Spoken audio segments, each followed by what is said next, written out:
একটু চা হবে? এই নাও, লেবু চা খাও। একটু সময় দাও, সবকিছু ঠিক করে দেব। আমি তোমাকে বলছি যে কিছু ঠিক নাই, এসব নিয়ে একদম মন খারাপ করবা না। আমি ঠিক আছি।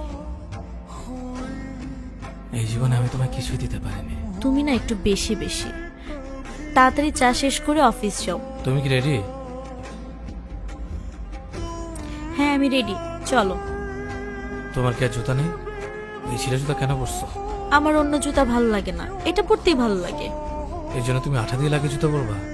তাতে কি হয়েছে, এই যে 20 টাকার আঠা দিয়ে জুতাটা ঠিক করে ফেললাম। আর এই ছিঁড়া জামা কেন পরছো? আরে এরকম তো সবারই একটু একটু হয়, তাই বলি কি এত ভালো জামাটা পরা বন্ধ করে দিব?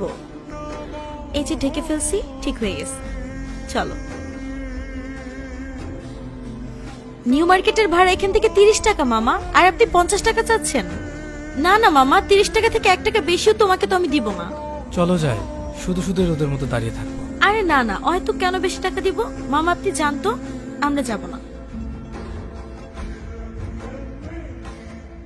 সরি। কি হয়েছে? আমার জন্য তুমি কম্প্রোমাইজ করে শিখে গেছো, অ্যাডজাস্ট করে শিখে গেছো। জুতা ছিঁড়ে গেলে তা আঠাতে লাগানো শিখে গেছো, ড্রেস ফেটে গেলে তা লুকানো শিখে গেছো। আর কি কি শিখবা তুমি? আমি জানি আমি কিছু করতে পারছি না যেটা তুমি ডিসার্ভ করো। ছেঁড়া জুতা, ফাটা ড্রেস, এসব তোমার জন্য না। তুমি এমন কেন হয়ে যাচ্ছ দিন দিন? আগে তো তুমি আমার সাথে ঝগড়া করতে, এখন তো তাও করো না। তুমি কেন আমাকে বলো না আমি তোমার সাথে অন্যায় করছি? তোমার জীবনটা আমি নষ্ট করে দিয়েছি। যা ইচ্ছা তা বলে যাচ্ছ, এমন কিচ্ছু না। আমি অ্যাডজাস্ট করি কারণ আমি তোমাকে ভালোবাসি। তুমি শুধু পরিশ্রম করে যাও, আমি আছি তোমার সাথে।